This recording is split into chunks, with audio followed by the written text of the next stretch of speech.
It's your time to speak out. Ayaw na ninyo nagtagui. Kay inyuhan ng dangal, inyuhan ng garbo. Kailangan na mahatagan og hustisya. Ayaw mo kahadlok. Kay naatay Ginoo na ay saad ang Ginoo sa tua. Fear not, for I am with you. Nagpabilin gihapon ang kahadlok kang Ann. Dili tinuod ni ini nga pangalan. Ang gihimo matod pa sa iyang uyuan nga pagpanglugos kaniya. 16 anyos pa lang kini kaniadto. Dihang ginahimo na kini sa iyang uyuan asa tulo ka higayon nga siya nahilabtan. Tungod sa panghitabo, kahadlok og pagpangubos sa iyang kaugalingon ng iyang nabati. Ato nga tay manggod, nala ko sa kwarto ato na time. As nagapaminaw og audio Bible sa ako ang cellphone. Then isulod siya sa ako ang kwarto kay magpahilot daw siya. Ito, imbis gisugdanan ako siya og hilot ni gibaran niya akong buhok at akong kamot.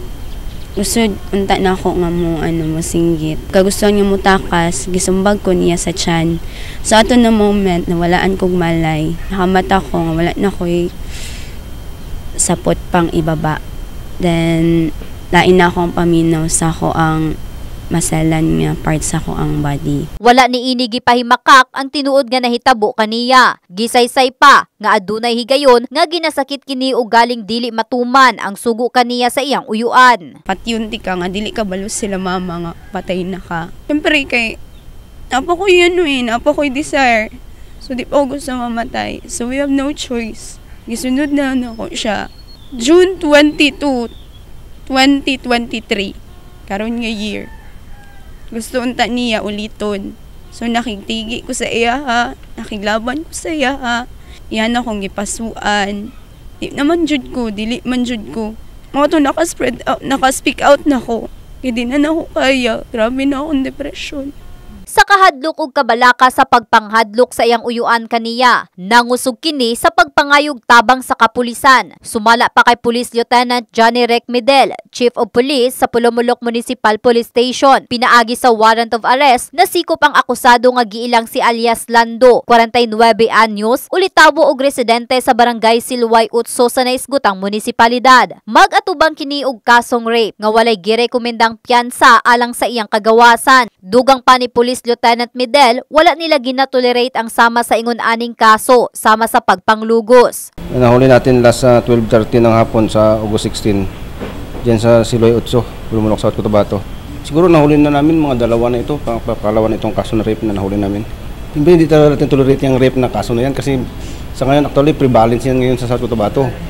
Daming biktima ng rape kaya nga nagkakagulo na yung ngayon DSWD dahil na almost of the case rape. Lalo na yung mga incest rape, gano'n nangyayari. Mga household mismo yung suspect.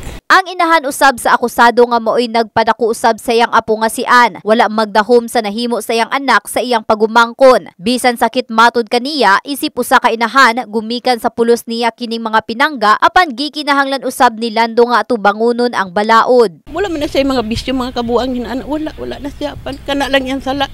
Akong anak maulang na. Wala na sa akong apo. Anong gibuhat nga namon akong mahayan siya ano yang gibuhat nga. Bawin masaligan manglaba, maglungag, manilhig. Apan may kapansanan na siya makita mo gini mapansanan pan.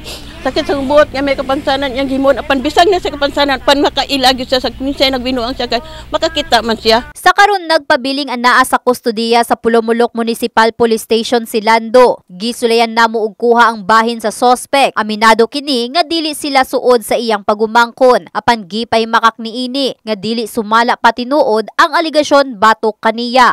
Dapat og paglabot sa akong pagmandua di gina tinod nga ako sa skuha. Ano ko sa gitandog, wala ko sa gidapatan, isang gamay. Sar gumikabalay gud nga sabar ko siya kay paghinlo na sa balay mo na tiyang gibuhat tingala ko wala sa naguli. Hindi magsige magumiglalis na ako kay kuha mong bayan ako siyempre kasi diferensya na di kay klaro yung mata ng murag sila'y gusto mayara matuman ba niya. Mo gani atubang man ginako ni ma'am kay sakit kay sa kagulingon ako ba nga yampingan ako kung kagulingon da sa Siloy Utso di na ta makasala niya kini pag yung sala ang ilang gihatag sa kuha. Panawagan sa otoridad nga ugaling aduna may susamang insidente dili magduha-duha sa pakig-alayon dayon kanila. Kini si Russell Jean Mantile in the heart of changing lives. Brigada News.